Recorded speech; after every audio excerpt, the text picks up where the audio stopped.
We're live.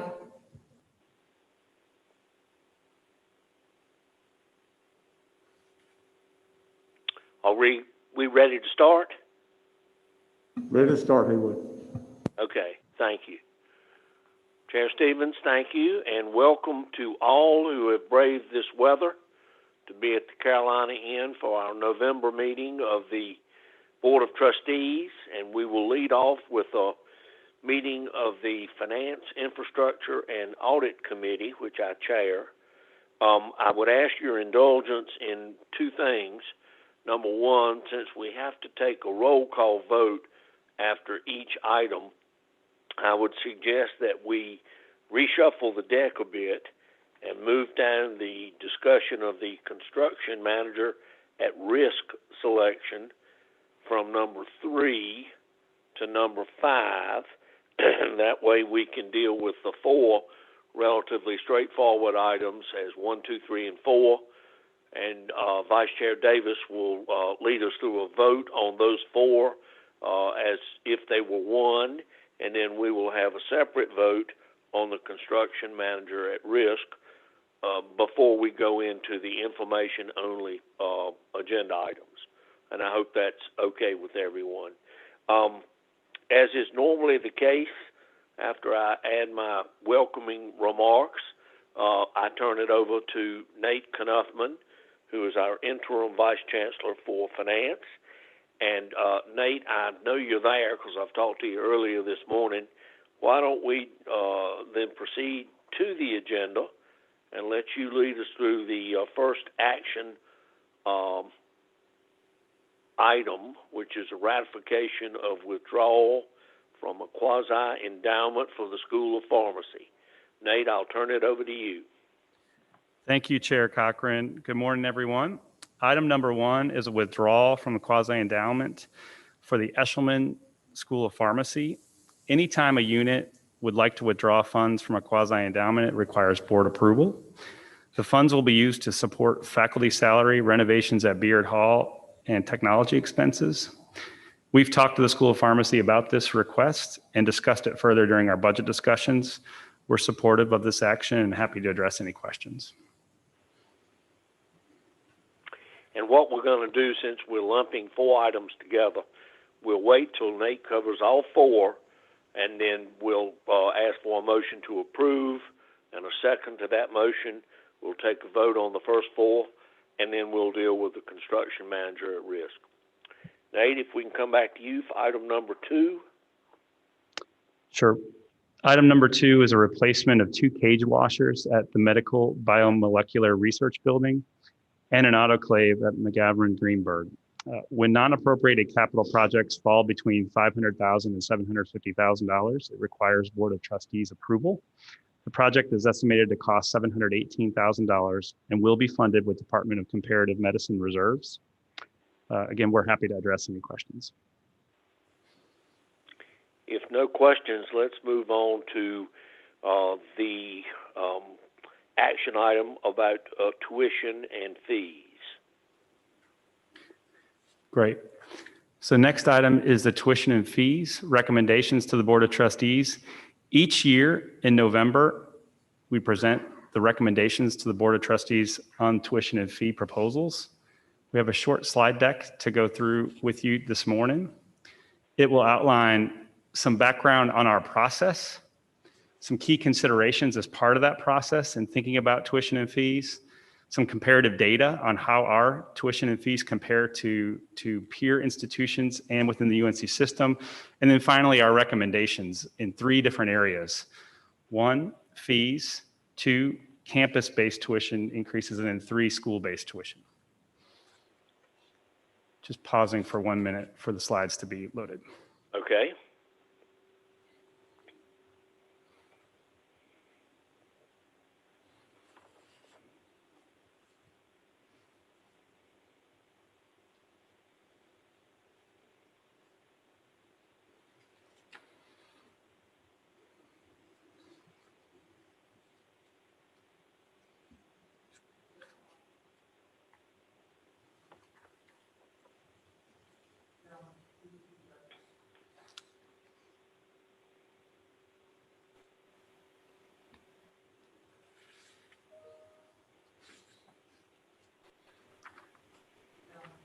Next slide, please.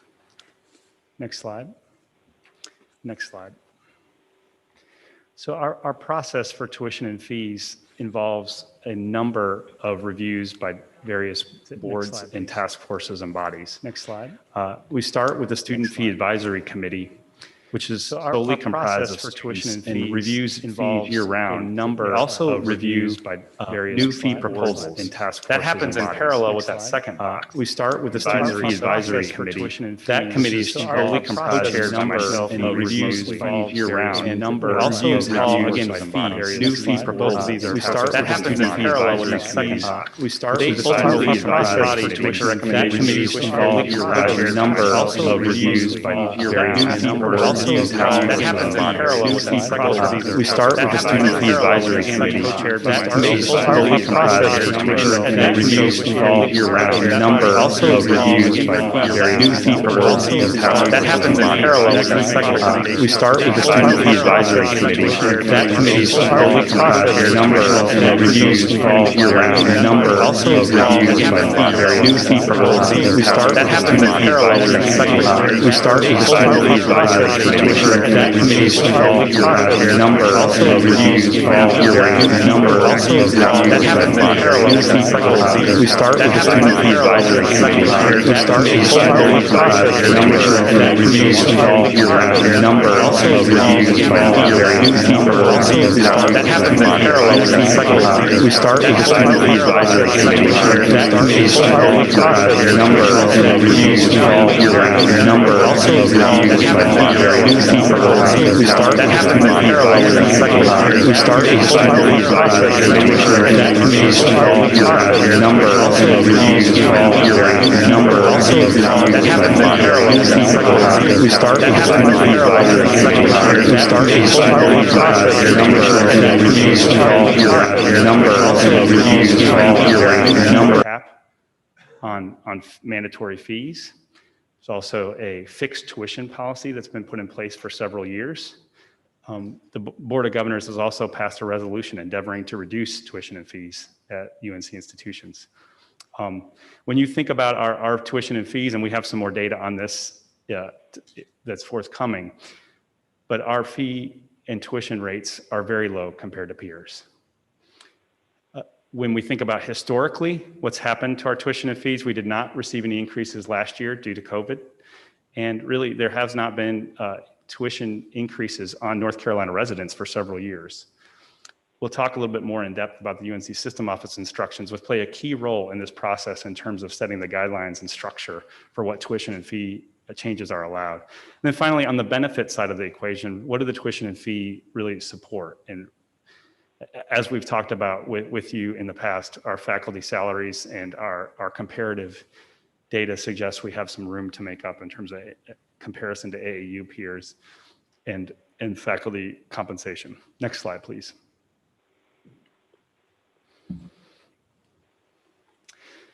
So a little bit more detail on the tuition and fee instructions from the system office, which really govern the process. The key consideration is this year is that undergraduate and graduate increases are not allowed on resident North Carolinians, so increases are only allowed on non-residents. Next slide, please. With respect to fees, the instructions, a couple of key points. Number one, there is a statutory requirement of a 3% cap year over year on all mandatory fees. You can see those mandatory fees in the second sub-bullet there: athletics, health services, student activities, ed and tech, campus security, debt service, and our ASG fee. This year, the instructions only allowed increases to one of those categories, and that's the health services fee. And again, no special fees were allowed this year. That's consistent with previous years from the system office. Next slide, please. So here we're transitioning over to a look of how our tuition and fees compare to other UNC system institutions. And you can see the list of institutions in the far left column. Next, you'll see our tuition rates. And then I draw your attention to the next two columns, which are the mandatory fees and debt service. Together, those represent the mandatory student fees. And if you look at UNC-Chapel Hill, when adding those two columns together, you're at roughly $1,730 in terms of the total mandatory fees imposed on UNC students. That is the lowest in the system and is significantly below the UNC system average of $2,191. In fact, that's more than 20% below the UNC system average. Next slide, please.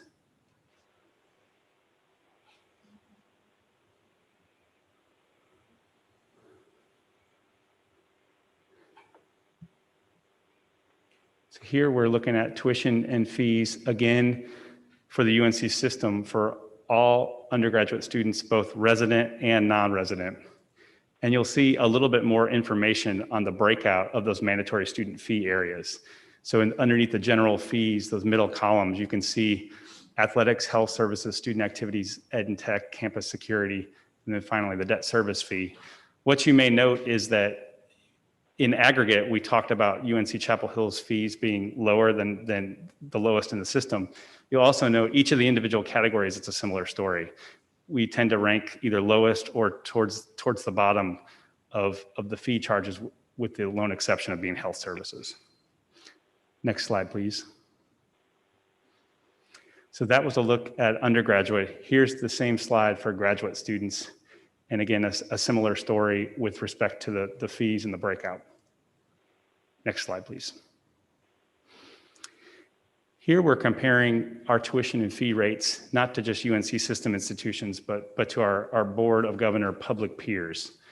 And you'll see really in the undergraduate out-of-state column, the second column, you can see, well, first in the undergraduate in-state, you can see the relative level of UNC-Chapel Hill's tuition at $8,980 tuition and fees compared to the public peer average. So we're significantly below that. That margin shrinks some as we get to undergraduate out of state, but that's consistent with our guidance, which is to be closer to market. You can see there's still a significant amount of room between where UNC-Chapel Hill's tuition and fees rate is for out-of-state undergraduate and the public peer average. Similar story at the graduate level and the graduate out-of-state level. It's a narrower margin, but still a similar story. Next slide, please. So that's a little bit of the background information on considerations, some of the data really comparatively on UNC-Chapel Hill's tuition and fees. Transitioning over to really that first bucket, that first area where there's recommendations, fees. As part of our fee evaluation process, each unit that's proposing a fee comes and presents that information, a full justification on the use of the fee revenue.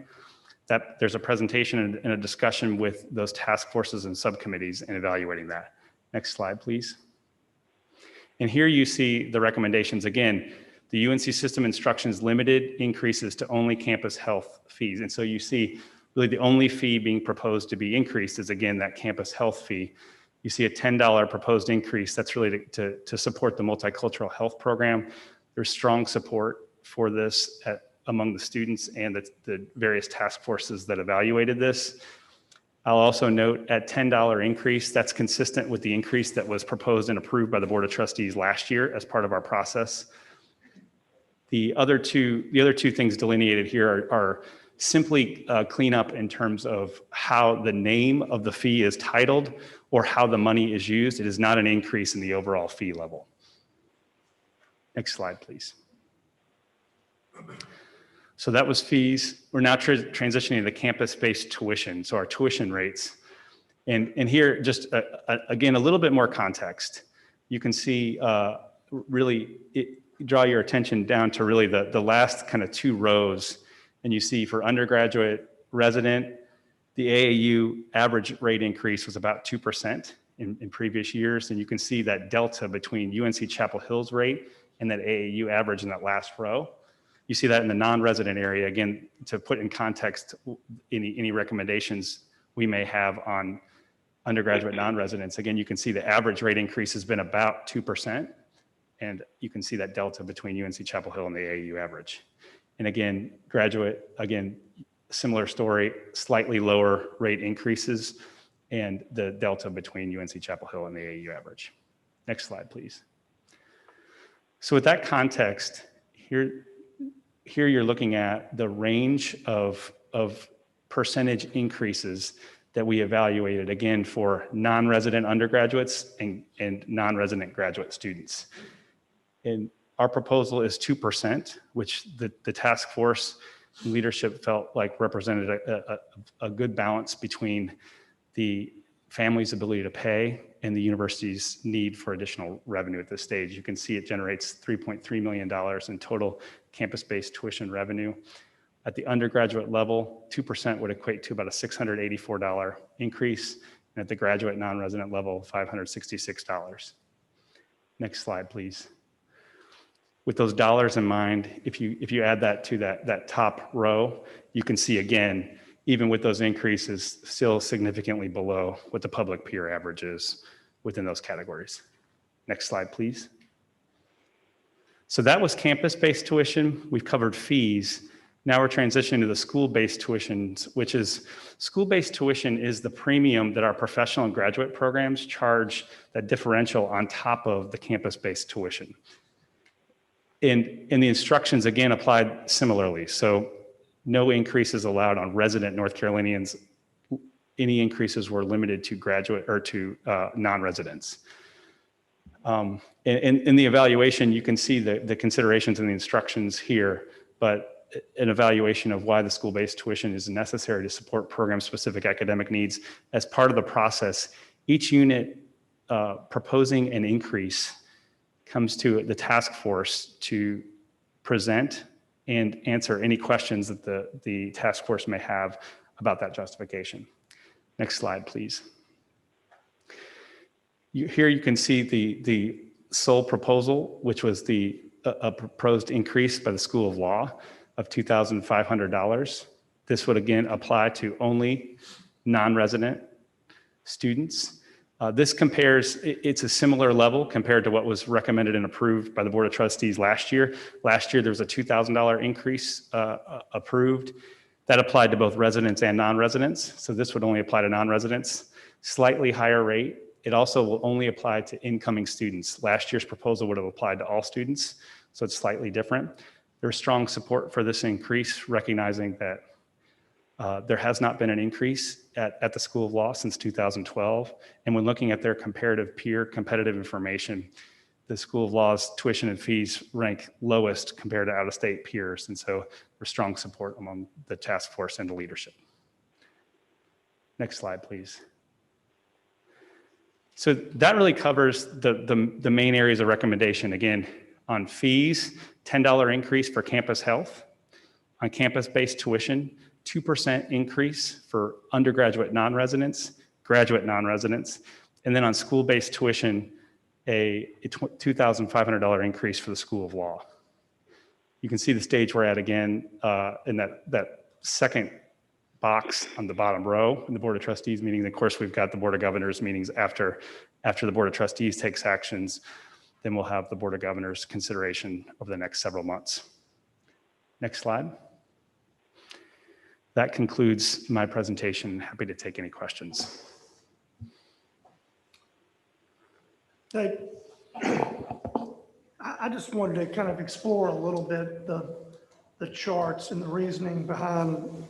Look, let me preface this by saying we know we have a unique situation with the era that we're in right now, the immediate era on COVID.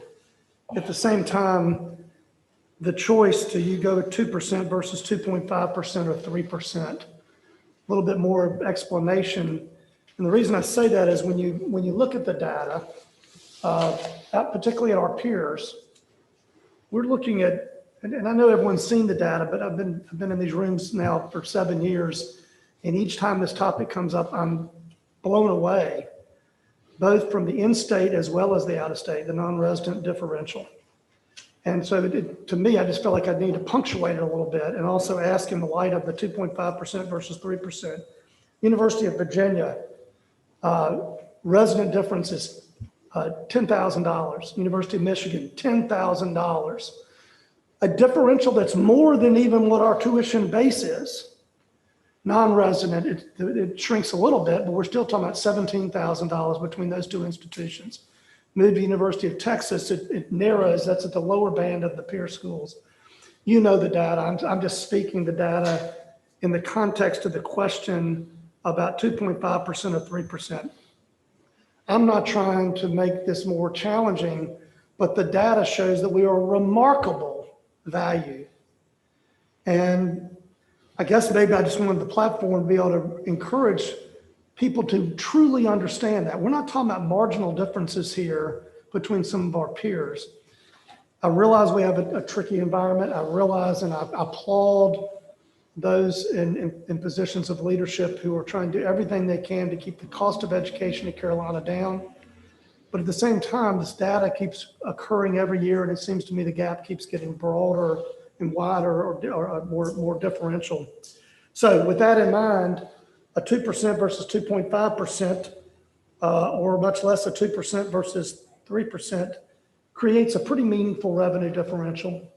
And I'd like to know the rationale for folks not perhaps closing the gap a little bit, recognizing it's a challenging time, but when you look at the data, it's pretty amazing to me. It's a great question, and I think by any measure, UNC-Chapel Hill's tuition is incredibly affordable.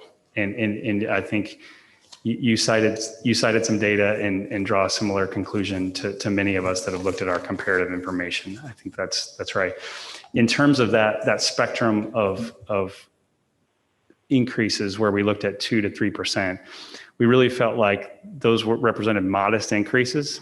In general, we were looking for the right balance between families' abilities to pay, particularly have they been impacted through this pandemic, along with that need for additional revenue at the university to maintain its excellence. And so we felt like that range, 2 to 3%, was generally on target. I'll also note at 2%, that's roughly in line with inflation for the last year.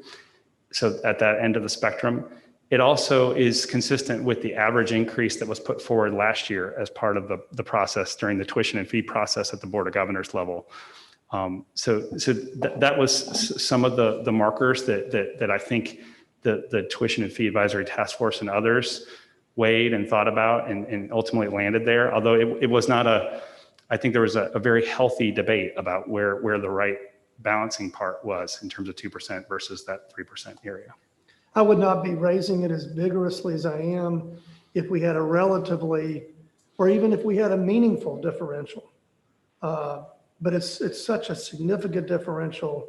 I hope that the degree to which the media and other leaders really recognize the value that we have and just want to lift it up. I don't disagree. I'll vote for the recommendation.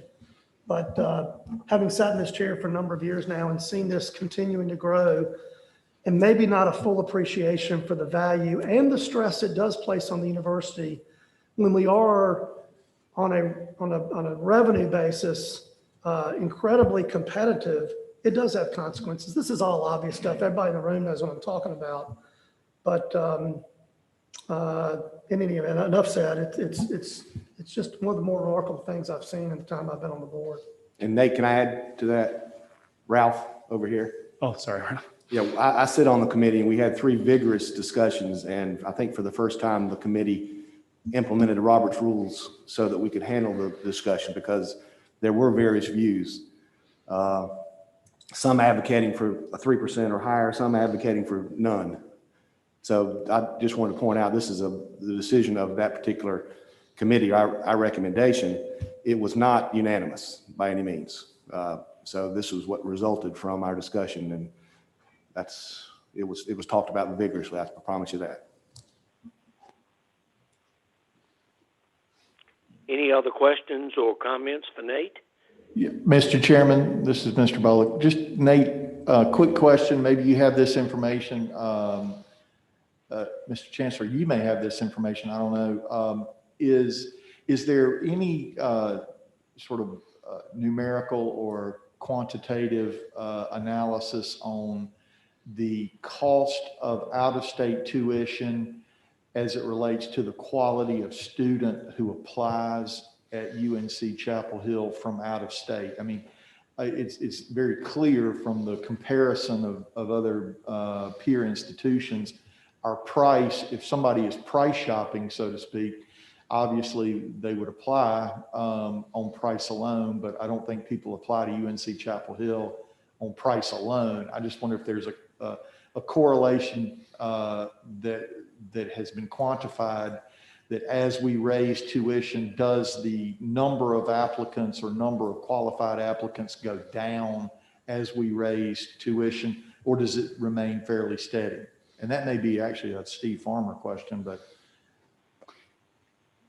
You know, I think what we do know is that the number of applicants has continued to go up each of the past, I think, 7 or 8 years. We haven't had many tuition increases during that period, but I think we could certainly look at that. I do know that we can't answer the question right now whether these students are, price shopping, but I think they're quality shopping. And I know that there are many students who they choose to come to Carolina and turn down other great universities that cost a lot more than UNC-Chapel Hill does. So I think it's a good question. And Yeah, I think that goes to what Jeff was saying about the differential value is so great. I don't know. I think it'd be interesting to know whether the price increase does decrease in the number of applicants. But from what I understand, we have plenty of qualified applicants who seek out University of North Carolina, and I don't think a 2% increase on out-of-state tuition is going to necessarily diminish the quality of students or the quantity of students that our admissions department has the opportunity to judge. I would agree with that, and I think Steve Farmer would likely agree with that. If I can just add one point to it, is just that it also is in line, that 2% increase is in line with what's happening competitively too. So if you look at our peers and others, that average increase is typically in that range. So all of us are really moving up in a similar fashion. Mr. Chair, this is Chuck, if I may. Nate, something I don't know and didn't honestly pay close enough attention to if it's in the data that you provided, because I get the numbers, but one of the things about out of state that people need to take into effect, and I want to ask if these numbers take that into effect, but when you have out of state students, we got a silo there of a number of students, but every out of state student, whether they're an athlete, or whether they're on scholarship, whether they're on financial aid, all of that cost goes up there too. So the net student that comes in here that's paying full pay, is this taken into, or is this just a gross number of all of them of revenue that, in a sense, some of it's phantom revenue? It is coming to the university, but it costs the Rams Club more, it costs scholarships more, it costs financial aid more. What does that look like on a sort of a net basis? I'm not holding you to a number, but it has to do with, what's the real ramification here? And having worked with admissions since 1997 on things, back in my days on Board of Visitors, all of this becomes important, but I haven't seen since 1997 a drop off in out-of-state applications that I'm ever aware of. This is a incredible value. People do want to be here. I don't think we get price shopped a lot. I think we get shopped against Harvard and other great institutions, but for different reasons. So if that makes sense, sorry. It does. It's a great question, Trustee Duckett. The numbers you saw in the slide deck, the dollars generated were gross numbers. So you're absolutely right that the net to the institution is lower than that. As you increase tuition, it increases the cost of attendance. And so as you noted, our scholarship costs, our financial aid costs will increase. That typically, on average, would reduce that gross amount by 30%, roughly. So our net would be lower than that gross amount. That's correct. And relatively, we put far more into scholarships, percentage-wise, and financial aid out of state than in state. Is that correct? I don't want to make a wrong statement, but as percentage of those two silos. There's a sizable budget for non-resident students in financial aid. That's correct. Right. Thank you. Chairman Cochran, this is Trustee Teresa Artis-Neal, and I hope you would indulge a quick question since I'm not on the committee. But I just want a clarification. The $10 health fee, is that inclusive of mental health services? Because with the pandemic, I know that there's been extreme pressure on increased mental health services. And from the communication standpoint, I do think we should stress that. Because to Trustee Meekin's point, I know there's a lot of sensitivity to increases, and I think that's one we can certainly help people understand, even with students being remote. Yes, great point. Does all that money go to CAP? All $10? It does. Nate, in terms of the committee composition next year, for example, I assume there's continuity. And obviously the committees will have a lot of, similarities. I guess I would just make the statement and be interested in other board members. Perhaps we accept the recommendation. A lot of people have studied this a lot more than I have. I've just looked at the material, but to send a strong signal, I'll just speak for one board member, that as we get out of COVID and we're perhaps a little less sensitive, that and I would say clearly in the out-of-state tuition, but I would also say even within the in-state tuition, that the differentials are so great that for the university that's trying to go through troubled times, and we will have difficulties going forward budget-wise, it's just the reality that the next year, this committee realize at least that there is some sentiment on the board from a policy perspective that we perhaps could be a little bit more aggressive in closing that gap. And I might even find out that the gap is, we're not even, if we raised it a little bit more, we may just be staying in the same place in terms of the differential. We aren't closing the gap. What I've seen is that the gap keeps widening and as opposed to closing. So anyway, I didn't mean to take up too much time, but this to me is a pretty fundamental issue that is always written about, and I'm not sure is appreciated sufficiently with the value this place is providing. And it's an incredible thing. And I hope folks in the state leadership know that. And I'd like to see us at least be a little bit more thoughtful and aggressive going forward. Thank you. Nate, if I could, just 2 quick points. I think going back to Trustee Duckett's point, I do believe the question regarding scholarship and aid, that it is per student out of state. There's more that's provided, but in aggregate, we provide more for in-state, correct? That's correct. And then, go ahead. That's right. The more per student is just a function of that cost of attendance. Right. Obviously, with that non-resident or out-of-state tuition being that much higher than resident, that cost of attendance is higher, which drives that need being a little higher.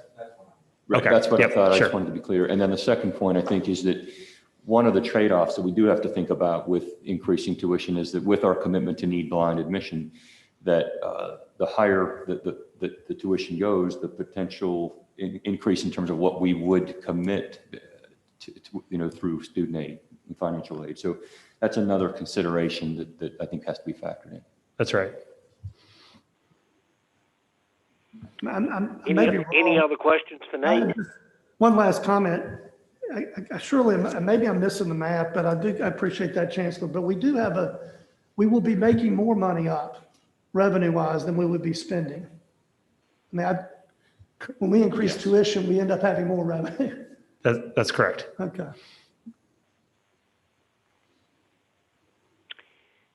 Any other questions or comments for Nate?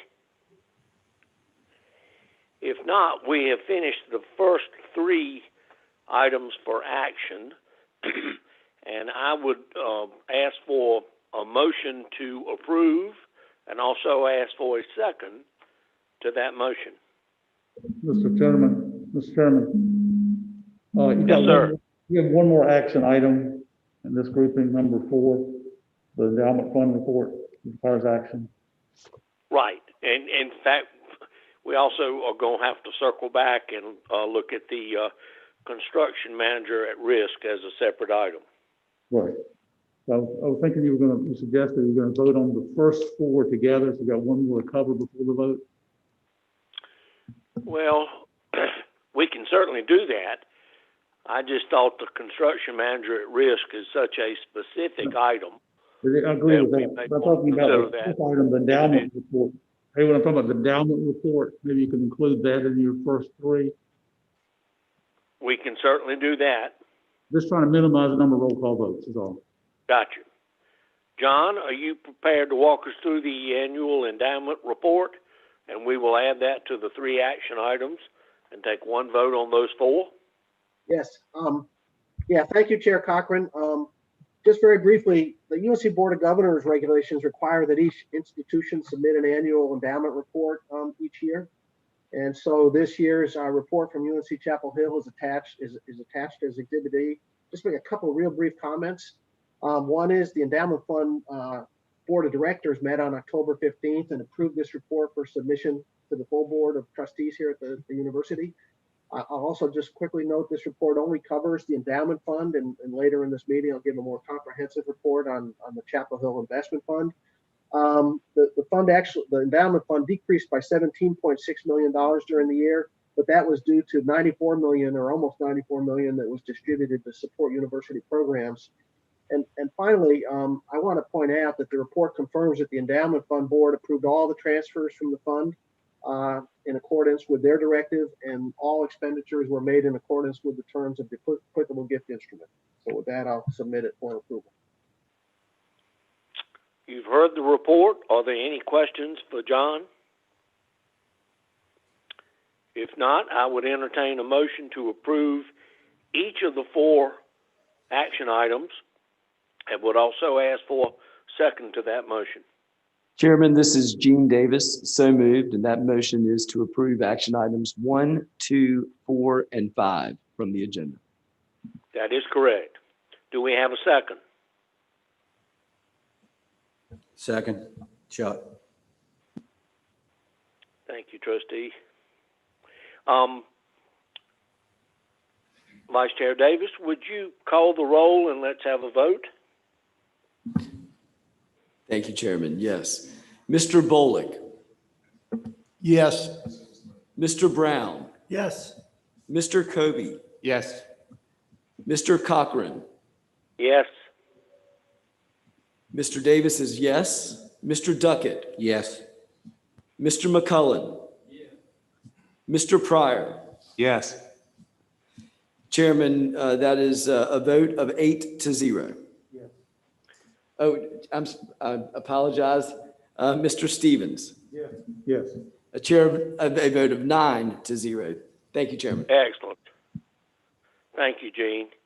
Okay, this next item is a little bit unusual, even for this committee, and I'm going to ask Trustee Duckett to walk us through a bit of context about the construction manager at risk selection. Chuck, would you walk us through it? Mr. Chairman, Haywood, this is Jeff. I wanted to acknowledge the conflict of interest, so I will recuse myself from this consideration. Okay, thank you, Jeff. Mr. Chairman, Richard Yes, Stevens. sir. Mr. Stevens here. Likewise, have a potential conflict of interest in this item and will abstain from discussion or voting here or in the full board. Okay, let the record show that we have 2 individuals who needed to recuse. And with that, Chuck, will you walk us through your thoughts on this? Yes, thank you. After doing the homework and study on this build, I would simply like to make a motion, Mr. Chair, to change the order of the 3 construction at risk contractors to the following. I would like to move Barnhill Holt to number 1, Shellco to 2, and Choate Muter to 3.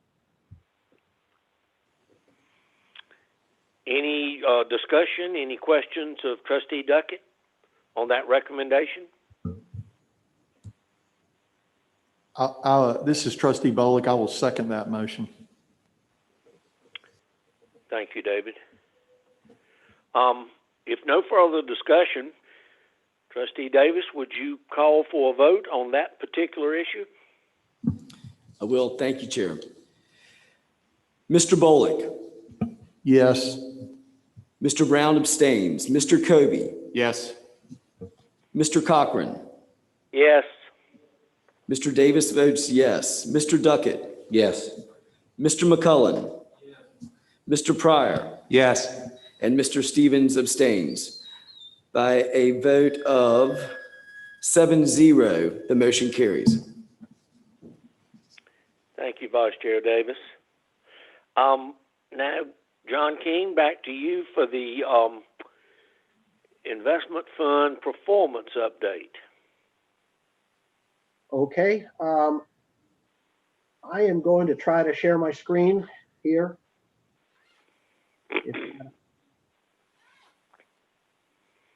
I can't tell. Can people see what's on the screen now?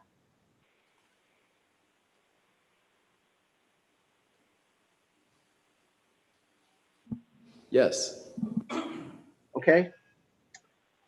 So I will launch into my report for the fiscal year 2020. And this covers the UNC Investment Fund, which I'll describe in a few minutes, is the single fund we manage for all the long-term assets, and it includes the Chapel Hill Investment Fund as well as assets from other universities in the system. But, following a really challenging period earlier in the calendar year, the markets, equity markets, came back really strong in the final quarter of the fiscal year, and so the UNC Investment Fund was able to generate a positive return for fiscal 2020, which at the time we were absolutely thrilled, up 2.3% for the 12 months ended June 30. And I'm really pleased to report that we're off to a very, very strong start in fiscal 2021. For the 3 months ended September 30, the fund is up 7.3%. It's still too early to call it declare victory for this fiscal year, and it reflects the fact that there's actually been a very, very significant disconnect between the financial markets, which have set record highs, and the underlying economy, which is still, while recovering, is continuing to struggle. But at this point, we will take the gains that the equity markets have provided. So this is just the fiscal year. It was a crazy roller coaster for the first 8 months or 7.5 months of the year. The market was doing a nice strong up 15%, and then all of a sudden from late February into late March, it collapsed down 34%, and then came roaring back for the final 3.5 months of the fiscal year. And when it kind of all was said and done, the S&P was actually up 7% for the year, but that was a little bit misleading because most stocks were actually not up; they were down. It was the S&P was led by very strong growth in the tech stock component, and so it was a very mixed year in equity markets, very volatile and very challenging.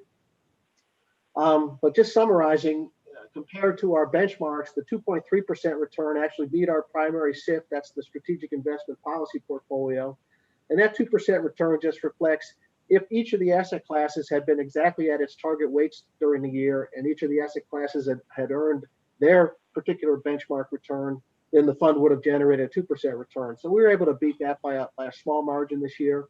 We actually trailed a traditional 70-30 stock bond portfolio. Part of that was because bonds rallied so heavily. The bond market was up positive double digits, and we don't have a big exposure to bonds. But over longer term time periods, as you'll see, we actually outperform these indices. And then we compare ourselves. BNY Mellon, our custodian bank, produces an endowment foundation universe, and the Cambridge Associates reports on colleges and universities. And those were both around a 2% median for the year. So once again, it was a solid year, not one of our great years, but a good solid year, and we're off to a good start this fiscal year. As I said, if we sort of expand the time horizon out to what really matters, you go to the 3, 5, 7, 10-year returns, and there we're well ahead of our benchmark, the SIP benchmark. We're ahead of that traditional 70-30 stock bond portfolio, and we rank in the top quartile of, in this case, it's the Cambridge Associates universe of college and universities. So just I'd like to remind the committee what our job is, what our primary objective. It's actually not to beat benchmarks and other institutions. It's to generate a perpetual stream of spending distributions that grows, that's predictable and grows at a steady rate, while also preserving the purchasing power of the underlying funds. It's a fairly straightforward objective, but it's not all that easy to achieve, because if you work the math, if we spend, let's call it as a round number, 5.5% per year, and inflation runs at 2% per year, then we need to earn 7.5% over the long run to achieve this objective. And in today's very low interest rate world, where interest rates are in the very low single digits, 0 to kind of 3%, depending on where you fall on the spectrum, and where equity valuations are historically very high, It's a challenge, but we've been able to meet that challenge and expect that we will be able to continue to. And the way to do it is to diversify the portfolio and a diverse mix of asset classes, including down below highlighting private equity, a 20% allocation to private equity. That's venture capital, growth equity, buyouts, and the like, where we think we can consistently generate double-digit returns. And also, we have high expectations for the real estate portfolio. So, in addition to selecting, the more traditional managers up above, we clearly have allocations into alternatives that are what we believe is the pathway to generate that long-term rate of return. And so if we look backwards over the last, really the longer periods of time, when this is where it really matters, 10, 15, 20 years, you can see for the 10 or 15 year period of time, our returns are in the blue bar. We've achieved that 7.5. For the 20 year, we're just short, although I am happy to report that as September 30, this number is back up above 7.5%. But we compare our returns to the gray bar in the middle, which is that traditional 70-30 stock bond portfolio. And once again, over very long periods of time, that has not been able to achieve that 7.5% return. And then the green bar is just simply mathematically the 5.5 plus CPI, which is our stated objective. We use 7.5 as a proxy. But once again, you can see over very long periods of time, this fund has achieved its investment objective, whereas a more traditional stock bond index has fallen short. I just want to take a step back for 1 minute and talk a little bit about the structure of the fund, because I think this is really important. Earlier today, I reported on the Chapel Hill statutory endowment, that box right in the middle of this slide at $1.6 billion. But at UNC-Chapel Hill, the Chapel Hill Investment Fund is actually totals $3.6 billion. 1.7 billion of that is affiliated foundations. So each of the schools and many of the units have their own foundation, and those actually aggregate up to $1.7 billion. And then the Chapel Hill Foundation, the Central Foundation, is another $344 million. So the $3.6 billion is actually decentralized and scattered amongst the various units and many of the foundations who raise funds for specific purposes and at their specific schools and units. I'll just point out that the Chapel Hill Investment Fund in total was actually very flat for the year, kind of eked out a $0.8 million gain.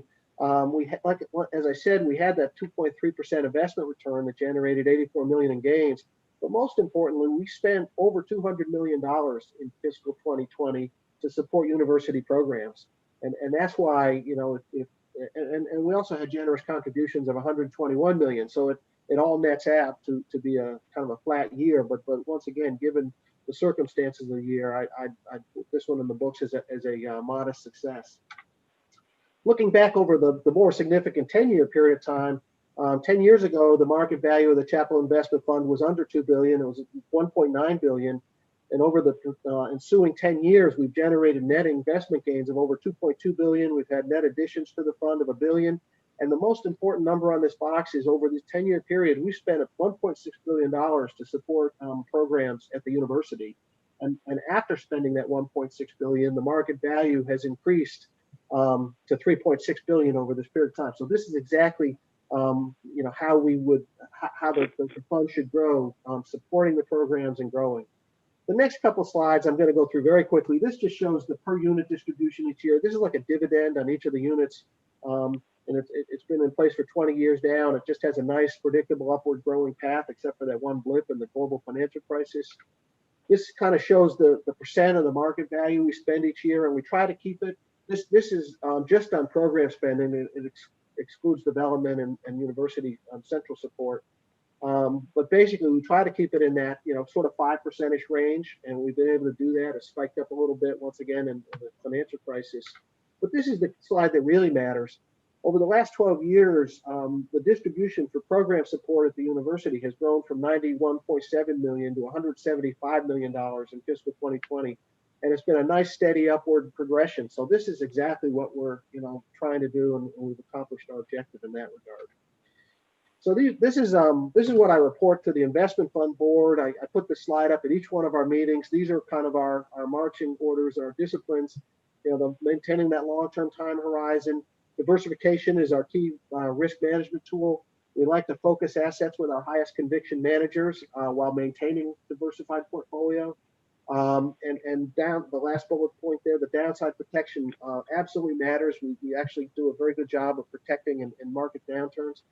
And the most important challenge is always striking that balance between, losing less money in downturns, but participating in upside and trying to find a portfolio that accomplishes that objective.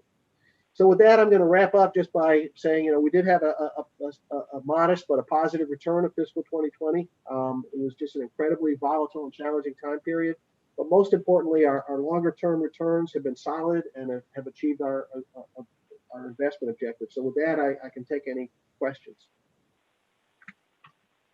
Mr. Chairman, I don't have a question. I do have a comment I'd like to make. This is Richard Stevens. As you know, or you may not know, but it gets complicated. As chair, I also chair your endowment board and your foundation board and serve on the Chapel Investment Fund. All those boards also have trustees Pryor, trustee Kobe, the chancellor, vice chancellor of finance, and development vice chancellor.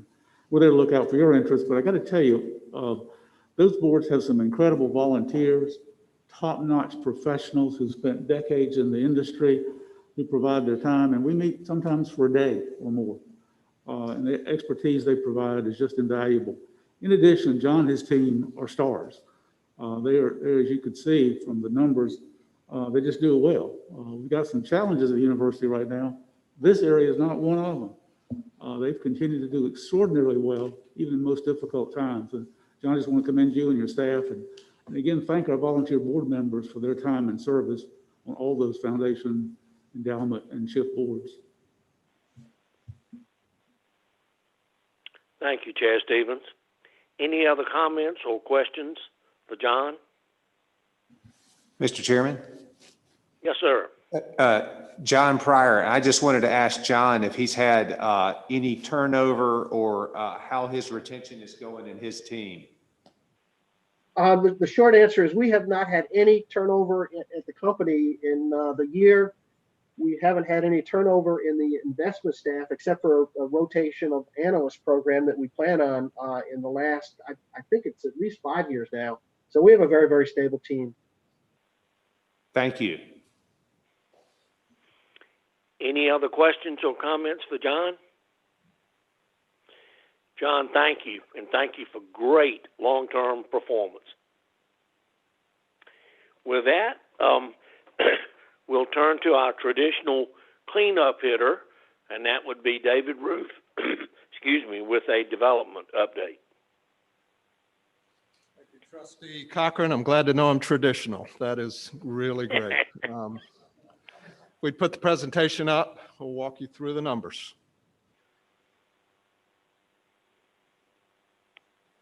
Next slide. Emily, thank you.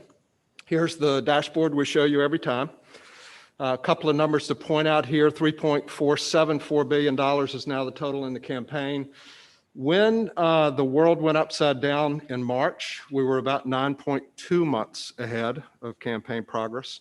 That number fell to about 8.5 months ahead, and now it's back above 9 again, which is encouraging. If you look at the right-hand side, the Carolina blue bars give you a sense of where schools and units are with their campaigns, and they're abbreviated to be able to get all that information on one slide. But you can see visually that a lot of the Carolina blue bars are getting into the 90% range. Some of our most important units and largest units are at 90, high 80s or 90 plus, and nearing hitting their campaign goals. Next slide. So let's take a quick look at where we, another quick look. Signature initiatives, we continue to make really fine progress, although not to the campaign date on our $1 billion goal for Carolina Edge. I'll tell you that most of our peers also have a $1 billion goal because everybody wanted to make a big statements about the importance of students. But I'll also tell you, we have probably raised more financial aid money than any of our significant peers in the country. And that's been encouraging, but it's still a good bit of that hill to climb. As you can see, we're making good progress everywhere else. Next slide. So let's talk about this year. This is really this board's first view of what this year looks like in detail. I ran our campaign leadership through this presentation about a week ago. And, Kevin said, and this is true, the pandemic has put every source of revenue at the university under strain. And if you look at where we are in fiscal 21, so as of 10/25, compared to this time, this week, last fiscal year, we're down 21% against this fiscal year. I can tell you, I'm looking at every piece of data I can find to try to understand what's going on, try to forecast where we might be, what kind of year it might be. And one of the things we're doing is actually keeping our eye on multiple comparisons in fiscal years. Actually, fiscal 19 was a $600 million year, $603 million year. Fiscal 20 was a $565 million year. If you look at where we sit now compared to fiscal 19, we're 6% behind. And I would say that's a little bit of the goalpost that I believe we ought to kind of have our minds ready for. Many of you have heard me say we're a part of a big public peer group that includes Virginia, Berkeley, UCLA, Ohio State. They're really the powerhouse public university fundraising operations. Met with them again last week. We meet monthly. We report all of our numbers around the table. Average down compared to last year was about 25%, with the outlier being an institution you know very well that was actually off more than 40. So where are we going to end up? I honestly don't know. I would tell you we're going to need to get lucky. And I believe fundamentally, and I always have, the harder you work, the luckier you maybe get. But we're going to need some luck. And I actually believe that's still out there. I think we're going to get better news about vaccine and therapeutics as we emerge into the spring. And this is going to be a year where probably the last quarter is going to make a huge difference in how the year actually ends up. Next slide. A couple of things I showed the campaign leadership that I thought you might be interested in seeing too, that are kind of looks underneath the hood. Principal gifts are gifts $5 million and up. It's one of the places where this campaign has really made a difference. Prior to the campaign, we were doing about $15 million a year, literally, in gifts over $5 million, and we have hit $200 million plus multiple times in years in this campaign. So this is a big part of whether the year is going to end up okay. And, this was a revelation for me a little bit, in that the fourth quarter is always pretty strong for us in bigger gifts. Some of that is you have conversations that go on for a while, and people really want to get gifts closed by the end of the year. So it's always a little bit back end loaded. If you look at that first quarter, we're actually a little bit ahead with larger gifts in the first quarter of fiscal 21. Second quarter was particularly big in the launch year, but then quieter in the last couple of years. So middle of the year is a little bit quiet. We're not in a bad position in terms of where we started off with big gifts, but it has to happen strong by the end of the year. Next slide. Thought you'd find this interesting too. Looking at this year versus last year and the interactions we have with donors, they're all captured in our donor record keeping system. So we can analyze it and look at it. But 2019, we had 5,500 donor interactions, and they were all of those were in-person interactions. If you look at 2020, we're still having in-person meetings, and we're finding that some people still want to meet. I met with Tom Keenan, as has Kevin, on his back patio a couple of different times, because Tom wants to do that, and I'm okay doing it. So some in-person meetings, but really pretty small. Virtual visits, having a lot of those, and a whole lot of interaction with email and text. And those are the tools we have available to us at the moment. I will tell you, it's not easy necessarily to move the ball on $5, $10, $50 million proposals when you're mostly limited to email kind of interactions and a little bit of virtual. I will say over the last 60 days, we have put multiple $50 million plus proposals in front of folks. So the proposal flow is still at the very upper end, pretty encouraging. And we, again, need to get lucky, but I'm still pretty optimistic and not discouraged at the moment. Next slide. So in the middle of all this, though, as you've seen, things continue to happen that are good. And Steve Bell stepped up in a spectacular way, increasing his gift from $11 million to $25 million. We had another anonymous donor at Keenan Flagler step up to $25 million. All of that was in the stress of COVID with two people who were in the real estate world. Next slide. Another great success story that happened in this whole period, really just as it was beginning, was Jim Coman's gift. Jim Coman has become maybe one of our greatest salespeople. Jim's also in the real estate world, and Jim is beginning to recruit his peers who he went to Carolina with and get them engaged in the campaign. And there's not a bigger champion than Jim Coman at the moment. And Jim hadn't gotten nervous about that $15 million commitment at all. Next slide. And of course, the Eddie and Chris Smith gift, which we're still so excited about. So I want to close bringing up a subject that I talked about a little bit in previous meeting, and that is we are doing our very best to try to pivot our development team and our donors' thinking toward current money that can be spent right now to solve the budget challenge. And many of you, probably most of you, got the Rams Club's email this week about the Carolina Victory Fund. They're doing exactly that, trying to pivot their donors and give them incentive to actually give money today that can be spent today versus longer term commitments and deferred commitments. Another piece of good news we had, you saw the Rams Club piece of news, but at our Chancellor's Philanthropic Council, we covered this subject with our entire larger group of campaign volunteers, and people really got it. People understood the need for that kind of money today. And if any of you see Roger Perry, you can thank him, but Roger called literally after that meeting and made a 6-figure commitment in expendable, unrestricted money that will go to the Chancellor. We're actually in the process now of writing a profile story about unrestricted giving, putting together a group, and Roger's trying to lead that charge, where we will get as many people as possible. The dream would be to get 100 people to write a check for $100,000 in expendable money to help Kevin execute on strategic initiatives right this second. If you do the math, $10 million in expendable money to be able to execute on the strategic plan would be significant. We'll see. I'll continue to report to you how successful we are in that endeavor. So that's my report, Mr. Chair. If anybody has any questions, I'll be happy to address them.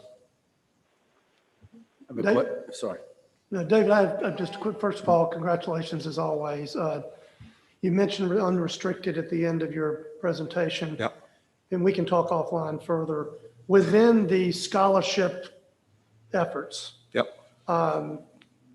Generally speaking in the campaign, not the additional initiative you're describing, do we have unrestricted dollars? Or are all those dollars either Blue Sky or Carolina Covenant or specific scholarship designations, or do we have some money that might be able to fund some different initiatives that would also be scholarship based that we haven't necessarily even formulated yet? I mean, I think one of mine is to try to keep the best and brightest of Carolina residents to stay in Carolina through some, at least some mid-level scholarship aid for those individuals. Tell me about that, if you would, just quickly. Yeah, Jeff, what I would say, honestly, stepping back and looking at it, in the world of higher ed capital campaigns, when you're setting big numbers and trying to achieve the biggest outcome, I'd say you're always favoring a large gift commitment that might be multi-years or maybe even deferred. I think that's been a mistake, personally. I think we always needed to focus more. We were focusing on it. We had $10 million gift commitments that would be $8 million for endowment and $2 million for current purposes. That's a great blend. And if we could achieve that, that would always be good. But I'll also tell you, specific to scholarship, if we get expendable money for scholarship right now, particularly that's flexible, what that does is reduces the university's commitment to fill that hole, right? That's as urgent a need, I think, as Nate would tell you, as we have in the budget process. So every dollar we raise for expendable unrestricted in scholarships actually allows the university to take a dollar and put it wherever else in the budget process it could go. So I don't think you can overstate how important unrestricted giving is, particularly to scholarships. But for Kevin to have unrestricted money that he can pull the trigger on strategically in the middle of this budget challenge is huge. But it's also exactly the same issue for every single dean across the campus. Yes. David, the question, when you're getting this message out there that you are about these requests and also about being more flexible with this giving, is all this messaging coming via our communications and your department? Do we interact, or we work with, or do we get some help on this from the GAA to get this message out to people that we need this kind of gift? You know, it's mostly coming from our side, I would say. And, you know, the GAA has really not been involved in fundraising historically. They've been involved in a single scholarship fundraising effort. So their job, Chuck, really hasn't been fundraising specifically, is the way I'd answer that. Okay, Chairman Cochran. Yes, sir. Your time is up. Okay, is there any other business to come before this committee? If not, I would entertain a motion to adjourn. So moved. Trustee Davis. Second. We have a motion, we have a second. I don't think we need to take a vote on that one, Gene. We'll save you for another time. Actually, we do, Mr. Chairman, according to our secretary. We do? We do. All votes have to be by roll call of any kind. Okay. Gene, would you walk us through that? I will. Absolutely, Mr. Chair. Mr. Bolick. Yes. Mr. Brown. Yes. Mr. Kobe. Yes. Mr. Cochran. Yes. Mr. Davis votes yes. Mr. Duckett. Yes. Mr. McCullen. Yes. Mr. Pryor. Yes. Mr. Stevens. Yes. Chairman, I report that the vote is 9-0. Thank you, Vice Chair Davis. With that, we will conclude this particular committee meeting, and we'll listen in on the next one. Thank you, Chairman Cochran. We're now going to go immediately to the University Affairs Committee with Chair Duckett. Anyone needs to take a break, you know, learn how to do that. It's hard to compete with that. Thank you, Mr. Chair. I would like to convene the University Affairs Committee for November of 2020. I appreciate all the people that are here and will participate in the meeting. We don't have a complex agenda today, which is rare, but it gives us an opportunity to hear from the chair of the faculty and also Shana Hill from the employee forum updates later and graduate and professional student federation update. I do want to point out, you know, I do a little preaching at all the start of these things. Bob Bluen, the provost, and who does a great job, is going to talk about the Master's in Applied Professional Studies and give us an update on that program. And I'd like to ask that all of us understand what this program is, and Bob's going to present it and support this program totally, because I think this is, you know, in a tough time for a university, you get better by doing better things. This is a program that's going to make this state better. It's going to do a lot for the military. It does a lot for our staff and our administration, even the general administration staff of the university system. It's a one-year master's program. I think it's critical to the university. And I just want to encourage you to pay attention and also be a proponent, because these are tough times. Programs are going to change, but you don't give up or not ask or push forward just because times are tough. So that's the end of my preaching, but I look forward to hearing from Bob. I'm very supportive of this program, and I hope you are too. So we'll start the meeting by getting the faculty update from Dr. Mimi Chapman, who is chair of the faculty. Welcome, Mimi.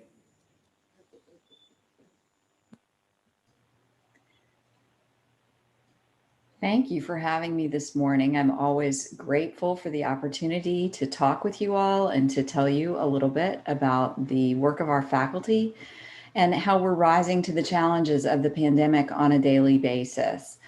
Prior to the election, campuses all over the country were bracing for clashes around the outcome, whatever it might be. On our campus, such clashes have not happened. What has happened is that our faculty have gone above and beyond to create space and opportunity for students to learn about possible paths forward following the election, including how presidential transitions happen, how votes are certified, the differences in state elections law, how legal challenges to elections work, and providing historical context so that students can learn about other points in our history where the country was deeply divided and yet found a way forward. I believe that these opportunities that faculty have created and implemented above and beyond their prescribed duties have helped our campus as we weather and continue to weather this election season. Recently, I read a quote that said, "When a crisis comes, you will not rise to the occasion, you will revert to your training." And that's what our faculty have done. They have used their disciplinary knowledge and their passion for discovery to find new ways to stay connected to students, to communicate, and to educate. I will not say that this has been easy. It is stressful. It is complicated by our own personal circumstances, including supervising children's online learning, educating, caring for elders, and our own individual health concerns and anxieties. We care about our staff colleagues and feel responsible for their well-being and recognize the privileged position that many of us occupy in the university structure. So to sum it up, like everyone else, the faculty is persevering in light of a difficult situation. Many of us are working diligently with the administration to figure out a healthy path forward to spring. And like you, we look forward to better days ahead. I'm very happy to entertain any specific questions that you would like me to talk about. Thank you again for having me. Thank you, Mimi. Questions for Dr. Chapman? I see none, so thank you for that, Mimi. We appreciate it. Appreciate what you do for the university. I'm going to switch a little bit if I can, just because is Shayna online? I'm going to have Shayna and then Ryan go ahead because it may enable them to go ahead and do other things and then let Bob have the plenty of time as well. So if you're ready, Shayna, I'd like to move you forward for the employee forum update. Great, I am indeed. Thank you very much. Good morning, UNC family. I cannot understate what an honor it is to be able to bring you thoughts and concerns from UNC staff. I appreciate that we have the type of relationship that allows me to share staff's struggles as well as their triumphs. For it is this type of honest communication that helps us reach a better understanding of one another. In August, the Employee Forum surveyed staff in an attempt to get a better perspective on how folks were holding up under the weight of the COVID crisis. The report is out, and I have had several productive conversations with leadership regarding the recommendations in the report. And I want to reiterate that I value the relationships that I have formed with leadership that allows me to provide honest feedback. One thing that was missing in the report were the experiences shared by the 330 respondents in their own words. Some staff shared how they are coping with remote work, and some staff shared how they are dealing with frontline on-site work.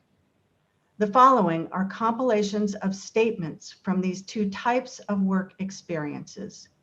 Here are the words of some of our remote employees.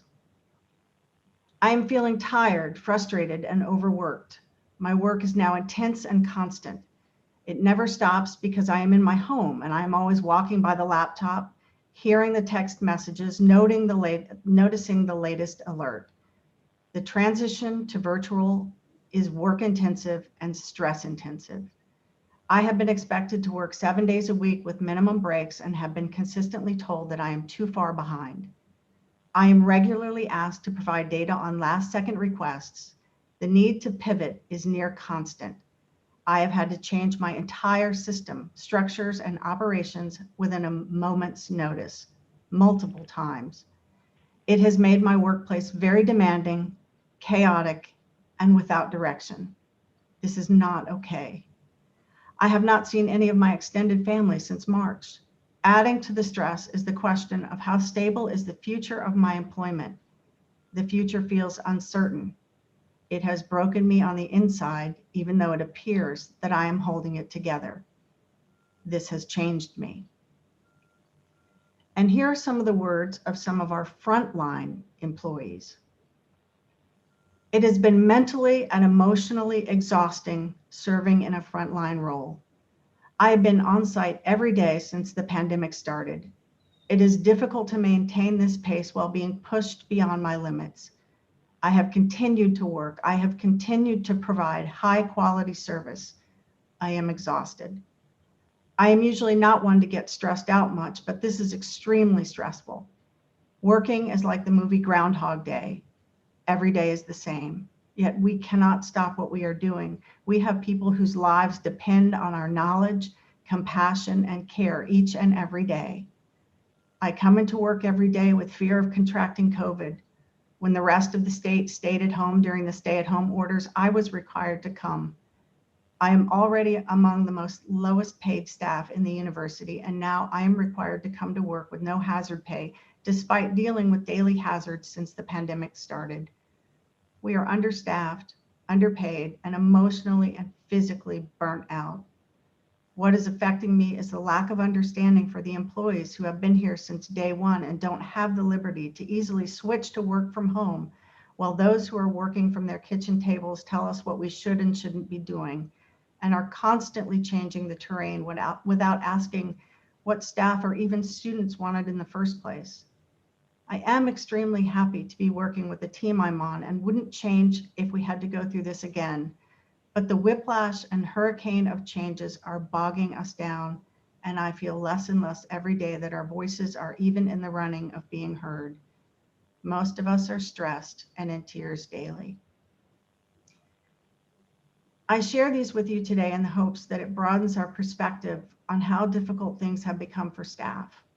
I have no doubt that we will keep pulling together and make our way to the other side of this crisis. But I ask that we not forget what a disproportionate challenge this has been for staff.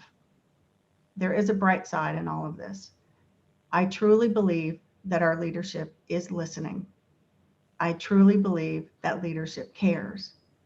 I truly believe that they are working beyond capacity to get us all through this.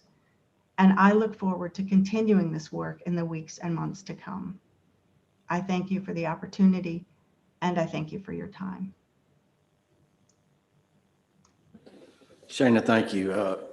I think we all understand your value and the value of the staff to this university, and coming from you as a multi-degree holder from this university, I think all people ought to listen.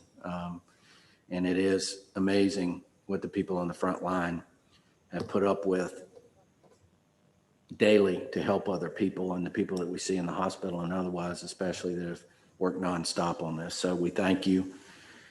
I wish I had better, some soothing solution for you, but I don't. Anybody have questions for Shana? Shana, thank you very much. It's my pleasure. Go ahead. I'm sorry. It's my pleasure. Thank you. So next, we're going to move to the Graduate and Professional Student Federation update from Ryan Collins.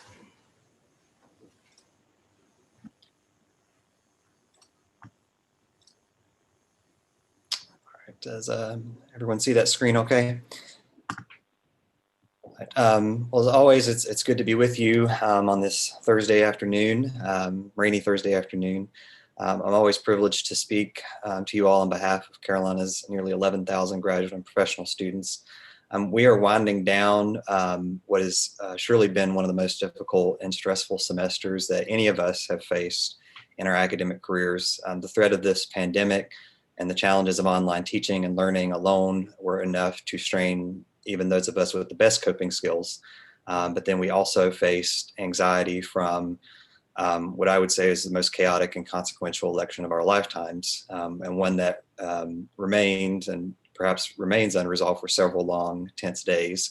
As I saw one person on Twitter had put this back on November 5th, from the year that brought you 6 months of April, welcome to Tuesday, part 3.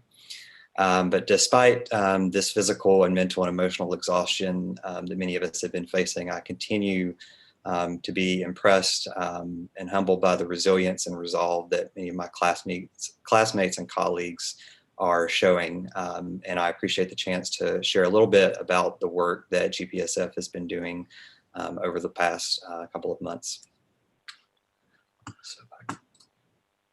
So myself and my colleague Mayan Adams have had the opportunity to serve on the Campus Community Advisory Committee under the leadership of President Mosley, as well as Dr. Chapman and Shana in their capacities as co-chairs.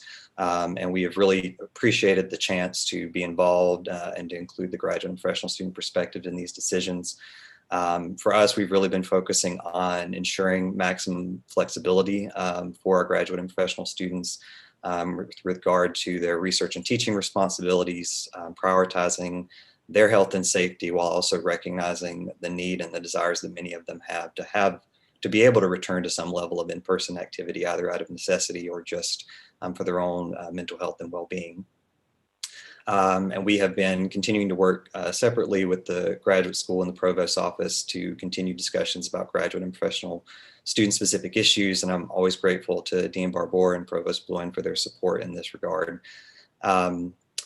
On Tuesday, our Senate confirmed our new Attorney General, Seth Alexander. He is a third-year med student, which is a break from our somewhat historical tradition of having law students in this role. Being a law student, I appreciate us, but it's always good to have different perspectives in these roles. He's someone that's been with the honor court, the honor system for a long time, with both an undergrad and a graduate and a med student. He is really going to be working with our Senate this year to be conducting a review of our honor system and collecting data to make sure this student-run process, which of course is quite unique to Carolina, is one that's being fair and equitable to all of our students. So we're excited for that. At our last meeting, our Senate also approved $10,000 from our reserve budget to support programming around issues affecting Black, Indigenous, and people of color as part of our efforts as an organization to elevate these marginalized communities on our campuses and to draw attention to the cause of racial justice that has taken center stage in recent months. So we are promoting that fund and asking that our graduate student organizations take advantage of it to provide programs and opportunities for our campus community. Something I'm personally excited about as a former Residence Hall Association president is that we have been partnering with RHA to explore creating a community government or a neighborhood association of sorts within our Beatty Hill graduate and family housing in order to provide them with representation to Carolina Housing and coordinate more student-run programming similar to the role that RHA currently plays with our undergraduate housing. We've been participating in the search for the new Associate Dean for Student Affairs. I want to recognize Neil Swami, who's a pharmacy student and Director of Student Affairs for GPSF, for his representation on that committee in filling this very important role. And then we just had our first meeting. We have another one next week for our Future of the GPSF Committee. I mentioned this briefly at the last Board of Trustees meeting in which I addressed you all. And the purpose of this committee is to be putting together a strategic plan for GPSF for the next 5 years. So we're looking critically at what are the needs, what are the priorities of our constituents, and how are we working as an organization in the years ahead to make sure we're effectively addressing that. Knowing that many of the issues that our constituents are concerned about, particularly around stipends, are really a multi-year project that's going to extend well beyond the current administration. So we're excited about that work, and I'll be sure to share a report with the Board of Trustees once we have completed that process. I almost said next slide, and then I remembered that I'm in charge of that. So just looking ahead, we're going to be continuing the work, our work on the CCAC and the Futures Committee. We're also trying to improve our engagement with department and school-based student organizations. So for example, the Pharmacy Senate, the Student Bar Association, the Graduate Historical Honor Society. These are a lot of kind of campus or program-based organizations that we're trying to work with to improve our representation. Our State Relations Committee, under our Director of State Relations, Kate Brandt, who's a geography PhD student, is working on a state legislative advocacy day where we are going to be reaching out to, most likely virtually, to members of the General Assembly to advocate for support for graduate student issues and graduate education generally. And then we will soon start planning for our annual Graduate Research and Policy Expo, where we highlight all of the great work that our graduate and professional students are doing at UNC. And as always, that invitation to attend that event is extended to all the members of the board, as well as other members of our campus community.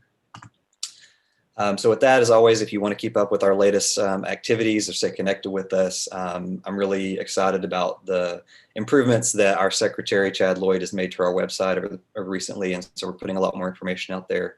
And then course, you can connect with us on various forms of social media. So thank you, Chair Duckett, for the time, and I'm happy to take any questions that the committee may have. Ryan, thank you. That was a very thoughtful and thorough report. Do we have questions for Ryan? If not, I have one. When you talk about the legislative advocacy day, is this something that you do just your group alone and you make this outreach, or you working with our people, communications people and legislative people here? Or I just want to know how we might be of help for that, but also how that's coordinated.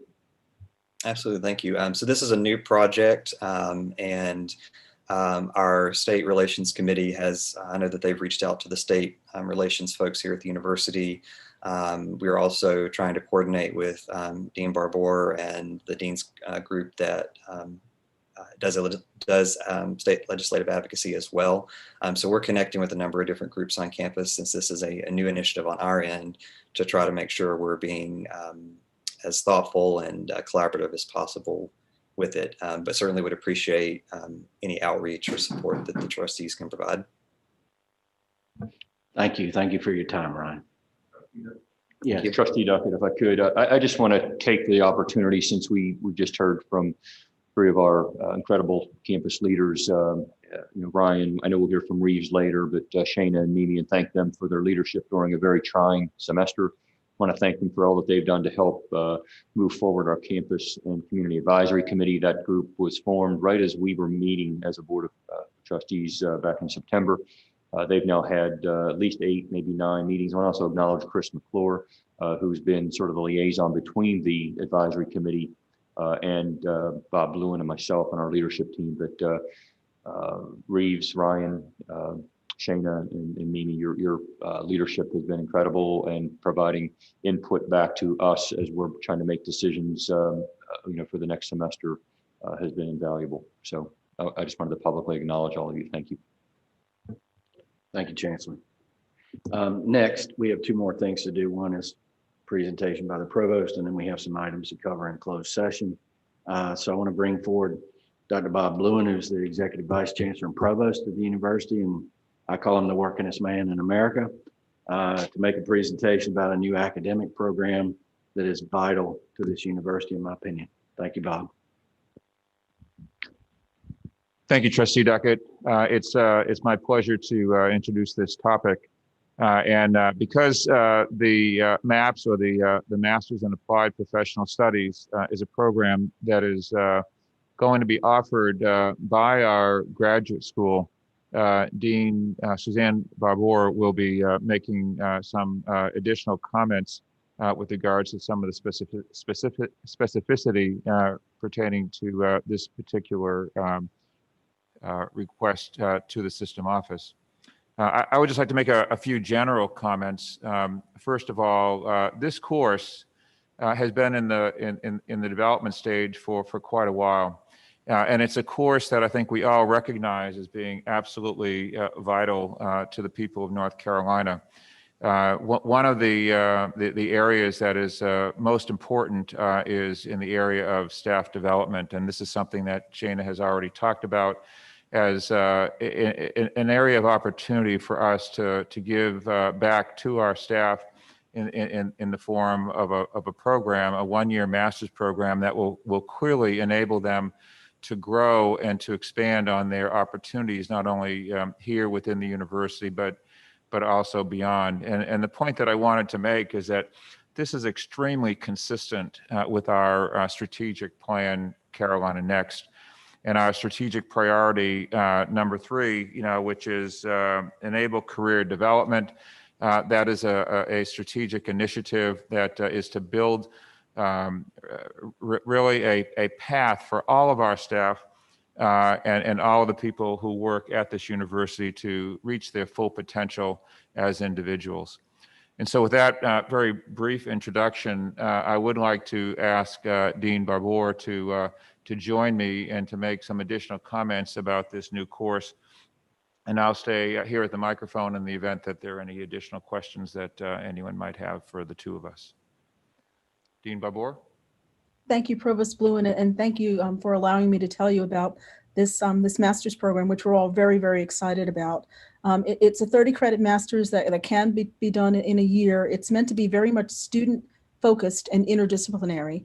And when I say that, I mean it's meant for the adult learner who has a specific set of skills that they want to get so they can push their career forward. To give you a sense of how this master's program is constructed, the core of this master's program is a certificate program we've had here in the graduate school for some time. It's the certificate in innovation, leadership, and management. It's a very popular certificate. It provides instruction in professional communication, in leadership, in project management, in technology commercialization, among other things. And it's the core piece of this master's program. Importantly, we're working on strategies to ensure that that certificate can stack, meaning that folks who start out in the certificate who haven't yet committed to a master's program can basically transfer those credits and go on to get the master's. So once you have that core, the rest of this master's consists of an introductory course, which is basically a career development course, getting people to think very critically about their careers, the kinds of courses they need to enhance their careers, and how they can structure those to flesh out this core and ultimately get the master's.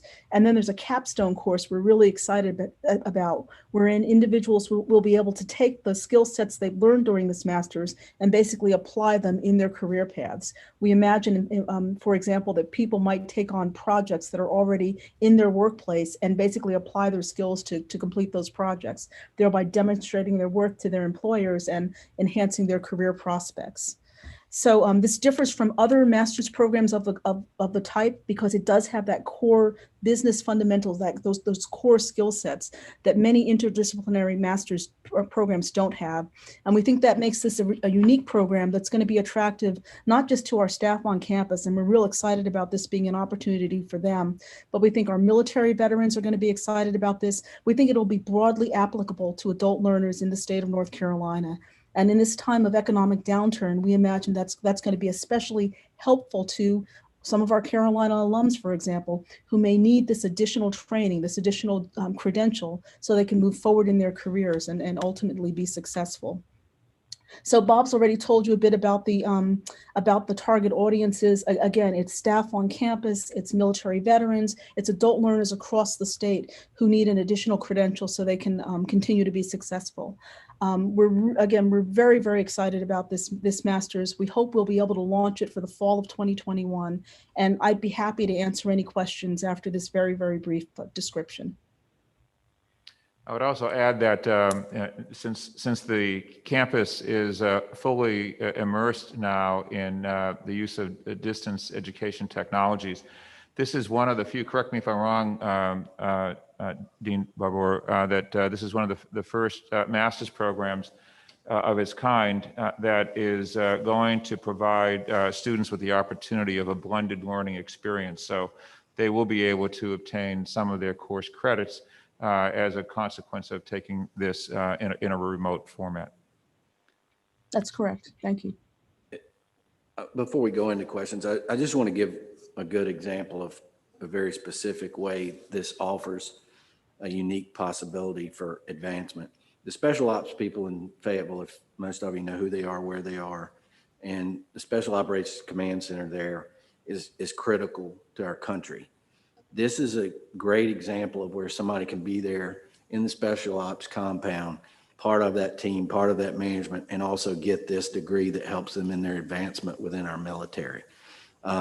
People around the state, this shows our flexibility and is one of our great reaches into being a flexible university, and that is online and in person. But this is an opportunity for people within the staff, within the administration and other places, and yes, athletes even, but a one-year, very specific, very flexible program that quite honestly makes this university dramatically better, measurably better, but also makes the state better and our military and other things like that better. So I encourage you to understand what this is. It's a time where a lot of people say no new programs, but that's not the correct answer. It's a time to do a better program. It's time to do something for the state. So I'm encouraging you because we're gonna have to go sell it. We're gonna have to get it done. So sorry to interject, but I would ask for questions of Bob and see where we are. I had one question, Mr. Chairman. Post-pandemic, post-pandemic, do you envision it will be hybrid, or would it be possible for somebody to take it fully remote? I was a little bit confused post-pandemic what our plans were for flexibility for the course. In terms of the I mean, format? for the entire program. Right now, we're talking about something that would be remote. But post-pandemic, would it be also possible for a student to take it remotely only, or will they have to take it hybrid, or what are your plans post-pandemic? Yeah, so the program has one more step for approval, through the system office, so it has to get to that level. And so we are expecting and anticipating a fall launch, and so we will still be in the pandemic. And so it would be expected that we would offer this probably remotely, as we are many of our other master's courses right now are being taught via that format. But this would actually be engineered, to be taught, in a blended format. So there'll be greater flexibility associated with this program, just in terms of its architecture. I have a question. What is the capacity that is expected with this program? How many people can be enrolled in it? Yeah, that's a good question. We're hoping that it will be highly successful. And so we're thinking maybe as many as 50 to 100 students, might be participating in this program. Maybe beyond that. Personally, I would think it would be beyond that. I would think we would end up with that many right here in our own university and staff and things like that. I think once this is understood, I think this program grows dramatically. And if you don't agree with that, I welcome that statement. But I think this is a kind of flexibility for a master's program that are really going to draw people. A one-year potential program that people can come out with a true degree in a great area from the University of North Carolina, Chapel Hill. Because the program is going to be directed towards adult learners, it will be difficult for many of these individuals to complete the program probably within a designated year. The program does have built-in flexibility so that the student, the adult learner, can take several years to complete the program and be able to accomplish the degree. So I believe, correct me if I'm wrong, Suzanne, but I think we have a 5-year anticipated cycle that students can participate and be a part of this program and stay in compliance with the graduate school. That's correct, Bob. And the other thing I'd add is the stackability piece. It may be that an adult learner isn't ready to commit to a degree granting program yet. They may want to just dip their toe into the pool. What's nice about this being built on that core certificate is they can start with the certificate and then transfer those credits into the master's. So they can basically do a trial run, make sure they're ready for this graduate level programming, and then take off running. So we do plan to do a fair amount of marketing for this program, both internally within the university and then externally. And as Trustee Duckett mentioned, one of the really big audiences that we want to speak to are our veterans. And want to make sure that all the bases here in the state of North Carolina are aware of this program. The nice part of this program is the flexibility. It identifies some of the key professional attributes that employers are looking for, and provides a nice bridge, for the individual who may have been away from organized education and puts them into a master's program that can then be a springboard for so many other things that they might want to do professionally. So I think it's the flexibility of the program, the courses that are being identified and targeted towards that particular audience to maximize their abilities to reach their potential, and then to provide them with an opportunity to go to that next level. I know in many of our positions here at the university, in order for them to be, for a staff member to be appropriately competitive, in addition to their experiences, oftentimes a master's degree is an important prerequisite for that advancement. So we're trying to create a program that will be very flexible and still capitalize on the needs of the individual. One of the things, Bob, if you both may chime in on this, but I want people to understand this is not a big growth in administration and a new school, et cetera. So if you could explain what's involved Yeah, administratively and otherwise. Yeah, thank you. That's a great point. This is not a program that's going to cost this university very much. This will be supported, and I want to thank Dean Barber and all of the staff, within our graduate program for taking the initiative to develop this course, this degree, and to agree to support it and to maintain it. And so it will probably require an additional FTE, but the revenues that would come in to provide the tuition dollars from this will be more than enough to support whatever the cost is. This is really viewed more as a service to our community, and that community is within the university, but also across the state of North Carolina. Questions?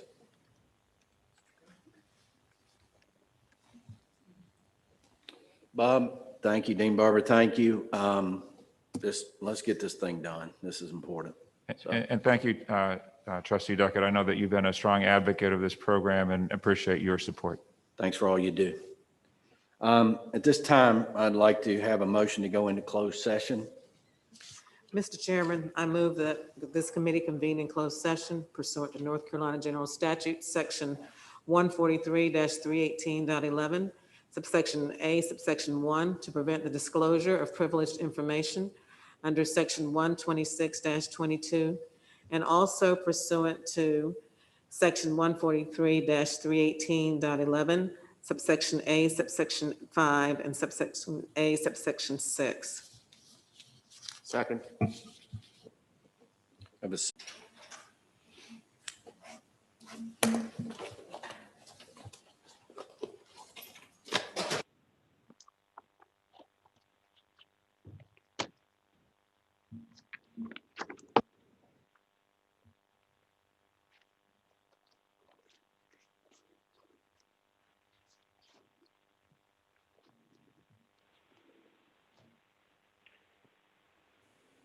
Richard, Sir, when do you anticipate calling me when y'all go to lunch? right after we have our filet mignon. I'll see you in 5 minutes. We'll start, lunch is about 12 and we'll wait till we get settled in and people ordered and so forth. I think it's box lunch actually, so we'll wait till we get settled in and I'll call you. Okay, so we're back live and out of closed session. We have a faculty item to report in open session, and I would say that ends the University Affairs meeting at this time, so I need a motion to adjourn. So move. Second? Second. Okay, and I guess I call a roll yet again for that. COVID. Mr. Duckett, yes. Ms. Artis Neal? Yes. Mr. Stevens? Yeah. Mr. Brown? Yes. Mr. Cochran? Yes. Ms. Hopkins? Yes. Mr. Mosley? Mr. Meekins? Yes. And Mr. Kobe? Yes. Thank you. And we are right on time. We'll go immediately to the External Relations Committee and Chair Davis. Thank you, Chairman. On behalf of my fellow committee members, I call the meeting of the External Relations Committee to order. I'll offer brief remarks and then we'll turn it over to Vice Chancellor Curran for a communications update. You know, the season of Thanksgiving is a little different this year in light of the pandemic. There are many in our university community who are hurting. But I want to give each person in our university community the assurance to the students, the faculty, the staff, that the members of this Board of Trustees, that our chair, that our chancellor, that our vice chancellors are leading with hearts that are filled with caring towards them in this moment of crisis. I recall that Coach Dean Smith once said, "The most important thing in good leadership is truly caring. The best leaders care about the people they lead. Coach Smith would, in my view, be very pleased with the depth of the caring that I see in every single interaction that I have with the chancellor, with the chair, with the vice chancellors, with my fellow trustees. I believe that Coach Smith would feel that we have that we have great leadership based upon the definition that he offered. And so despite the hardships that we face, I am filled with thanksgiving for the leadership of this university, for our chancellor, our chair, our vice chancellors, and my fellow trustees. I'm grateful for each and every student, each and every faculty member, and each and every member of the staff for all that they are doing in this difficult time to make better the lives of each person in our university community and make better the lives of each person in our state. There are so many examples that we could point to, but perhaps none more important than the efforts around the pandemic and attempting to find a rescue drug or work towards a vaccine. The important work that our medical faculty and the researchers at our university are doing. So grateful to them and to so many. So although it is a difficult year, I again am filled with thanksgiving for each and every one of you. I'm so grateful for the opportunity to work alongside you to make our university better. Vice Chancellor Kern. Thank you, Chair Davis. Those are wonderful remarks. Great way to open. I will be brief, but as always, I try to bring a sweeping panorama of what we do in the communications side of Carolina.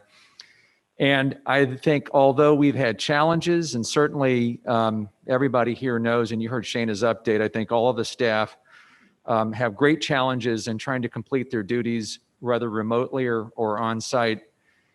I'm proud to say that the communications team has done a remarkable job of not only maintaining the same high quality level of productivity, but have also done so by juggling all of the demands that come with the COVID-related story architecture. And that includes, the operational stories, the stories pertaining to how students and staff and faculty are responding.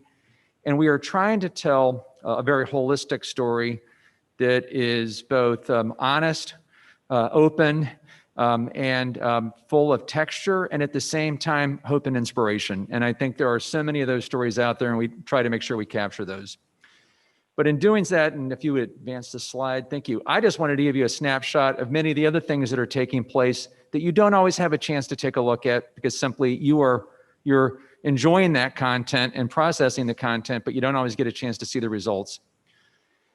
And some of these are things that you just don't think about. For instance, we opened our visitor center back in March. Chair Stevens was there, helped us christen that beautiful facility down on Franklin Street, and then we promptly had to shut it down when the campus moved to reduced operations.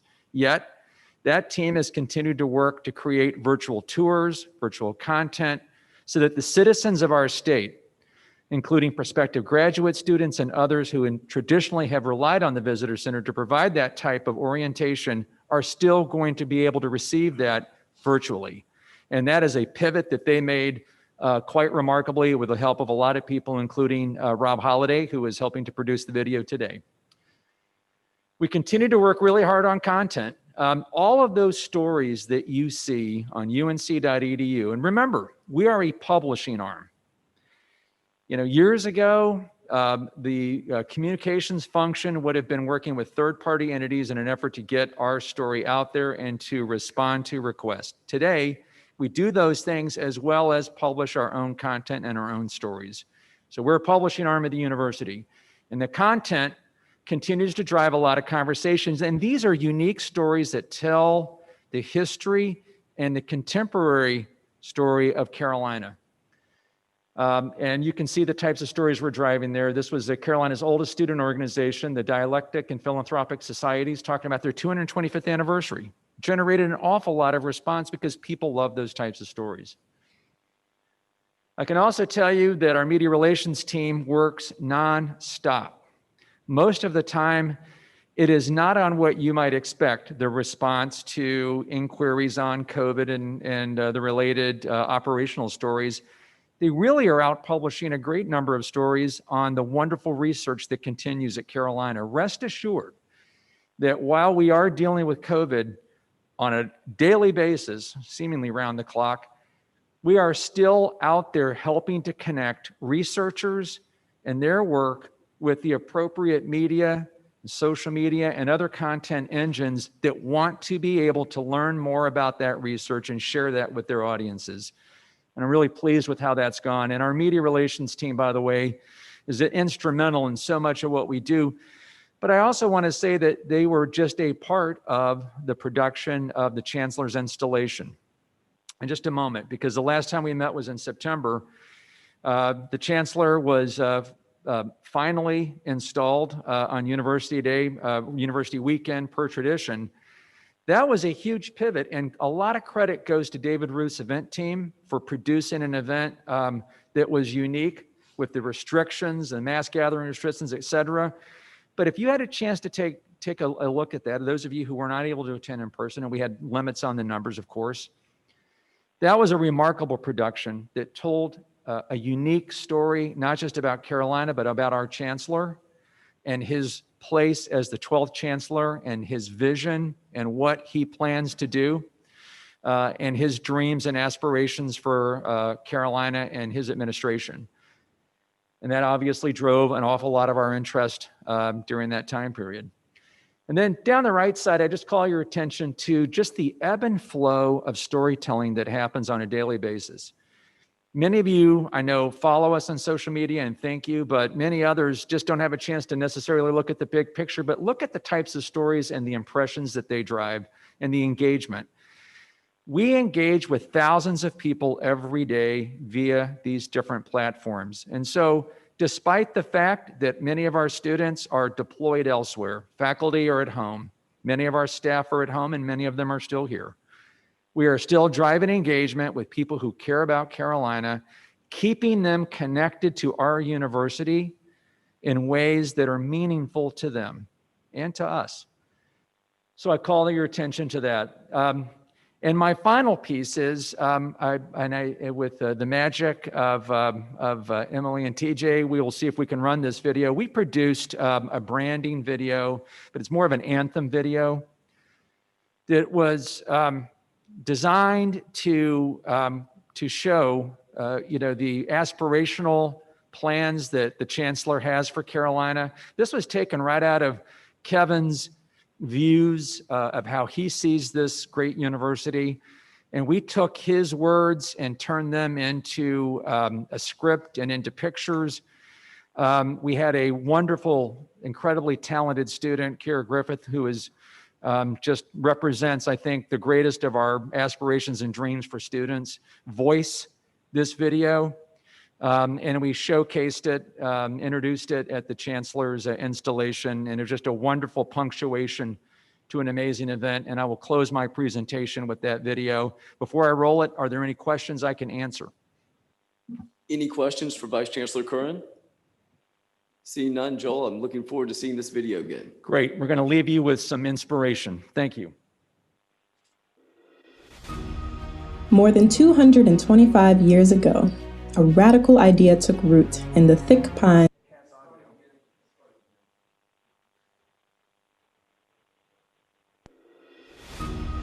More than 225 years ago, a radical idea took root in the thick pine.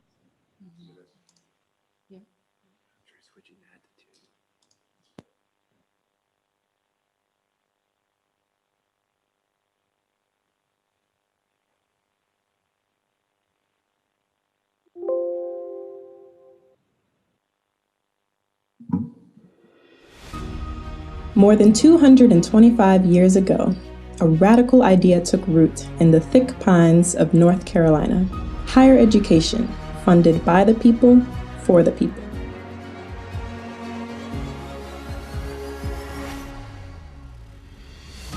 As the nation's first public university, our founding ideals, lux et libertas, light and liberty, guide our actions and set an example for others. Carolina has been an engine that drives change in North Carolina and beyond, while also making higher education accessible and affordable for our students. As we enter the third decade of this millennium, the challenges we face today are great. But as we have demonstrated for more than 2 centuries, we are built to face great challenges. We will continue to work with our partners to solve the problems unique to our state and ubiquitous around the world. We will collaborate across departments and beyond our stone walls to reach our full potential as a force for good. We will teach more students in innovative ways, preparing a new generation for opportunities and challenges yet to come. We will give more students a global education so they can have the perspective they need to change not just our state, but the world. We will make the language of data science more universal and pervasive, and we will leverage the convergent sciences in ways that drive innovation and change for our state. And we will continue to be the most public of the publics, keeping Carolina accessible and affordable for North Carolinians, and working to fill the gaps of inequity in research, healthcare, and education. We will do this together because Carolina is made up of a strong community. Our faculty, our students, our staff, and our alumni. We are a community that aspires to be welcoming and inclusive to all because we know our work here should benefit every corner of our state.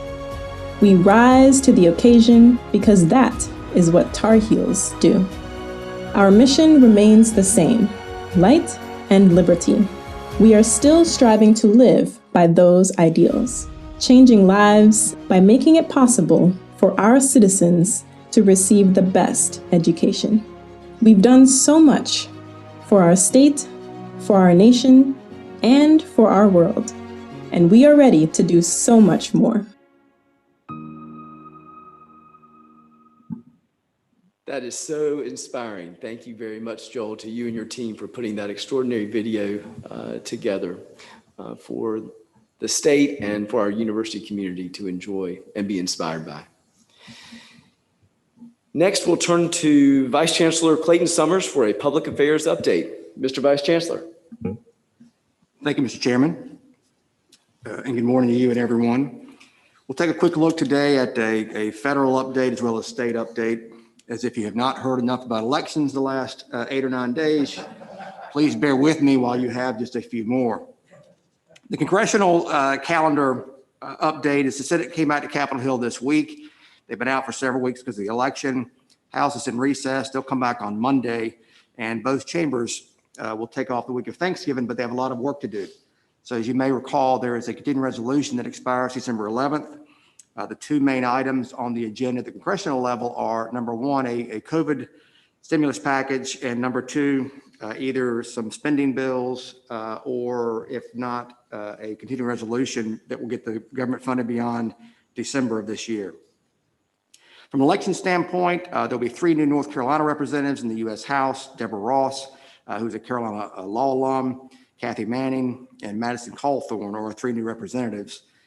The remaining House members were all reelected, including David Price, as you all know, who represents UNC-Chapel Hill. This week, Cal Cunningham conceded to Tom Tillis, so Senator Tillis begins his 2nd term. Richard Burr, of course, is not up for re-election till 22, and he has indicated his plans to retire.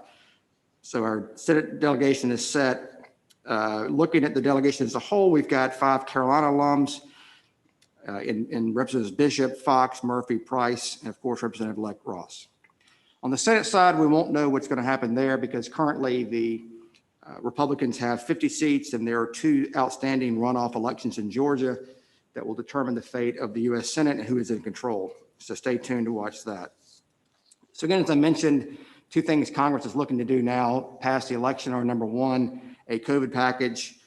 Both Leader McConnell on the Senate side and Speaker Pelosi have indicated they both want to try to work something out. So that could be very crucial to not just the university, but also our state as a whole. And then again, both leaders have indicated their need for an FY21 spending package rather than another continuing resolution. We'll see if they get that done as well. On the state side, the Senate Republicans retain their majority at looked like to be 28 to 22, with the Democrats picking up one seat. On the House side, the House Republicans actually increased their majority from 65 to 69, with a net pickup of 4 seats. Right now, we've got 9 Carolina alumni in the Senate and 24 alumni serving in the House, including, of course, the Speaker and Darren Jackson, who is the House Democratic leader. The long session begins January 13th of next year. It's possible they would come back early in the event the federal government passed some type of COVID package that would require the state to convene prior to then. It's very unlikely. So what we'll see then is the legislature come back in January on the 13th, and the first order of business is to elect their leaders on both sides, widely expected to retain the current leadership in Senator Berger and Speaker Moore. One thing to watch, I think, at the state level is the working relationship between Governor Cooper, who, of course, is a Democrat, who won his election fairly easily in what could be seen as a fairly Republican dominant election in North Carolina, versus the House and Senate under Republican control. As you know, the last couple of years have been a lot of gridlock. There have been some veto override attempts that weren't successful. So the question is, can those two sides work better together? I think they can, and I think we'll see more action there for a couple of reasons. One, again, Governor Cooper comes in with a position of strength as a results of a very strong election for him.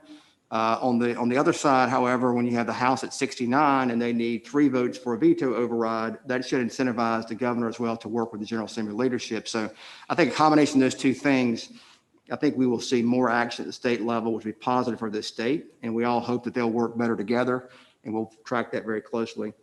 Next week at the Board of Governors meeting, they're going to adopt their legislative priorities and their budget priorities for the coming session. We'll, of course, support exactly what they do. They are looking primarily at full funding for enrollment growth and building reserves, as well as NC Promise funding, and then faculty and staff salary support. So we will wait and see what happens come January, but rest assured we will be monitoring very closely and continue to work with our elected officials all across North Carolina and the federal government. With that, Mr. Chairman, I'm happy to take any questions. Are there any questions for Vice Chancellor Summers? Thank you, Vice Chancellor, for that succinct and appropriate report. Very grateful. The chair will now entertain a motion to move into closed session. Mr. Chairman, I move that this committee convene in closed session pursuant to North Carolina General Statute, Section 143-318.11, subsection A, subsection 1, to prevent the disclosure of privileged information under Section 126-22, and also pursuant to Section 143-318.11, subsection A, subsection 2. Thank you, Trustee Neal. Trustee Neal has made a motion to go into closed session. Do I hear a second? Second. Seconded by Trustee Bullock. Any debate and discussion? Seeing none, we'll move into a vote, which will be a roll call vote.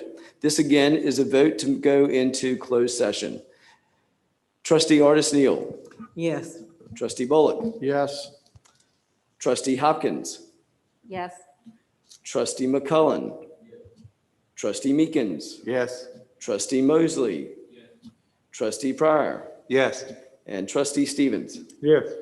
In the opinion of the chair, the ayes have it, and the motion stands approved. We'll now provide a little bit of time to clear the room, and then we will begin our closed session.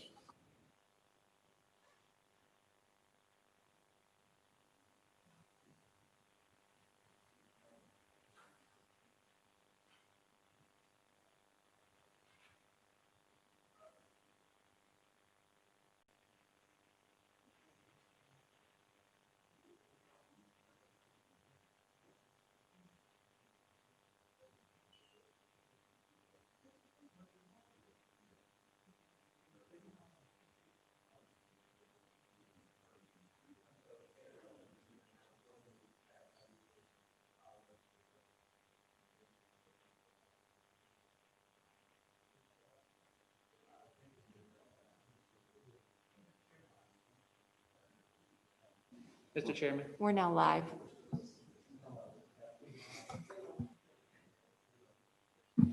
Thank you very much. Is there any further business to come before the committee?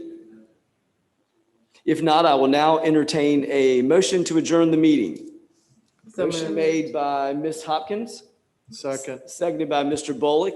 Any debate and discussion? Seeing none, we'll move into a vote. It will be a roll call vote.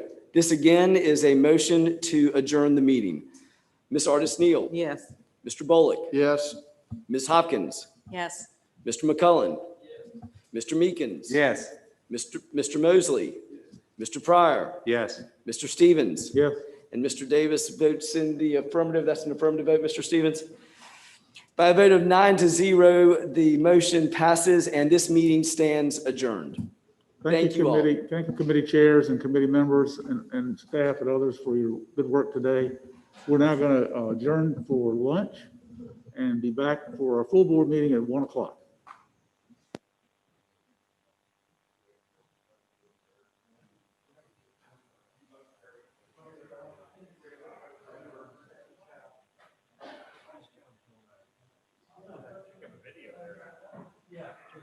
Richard, are you going to call me?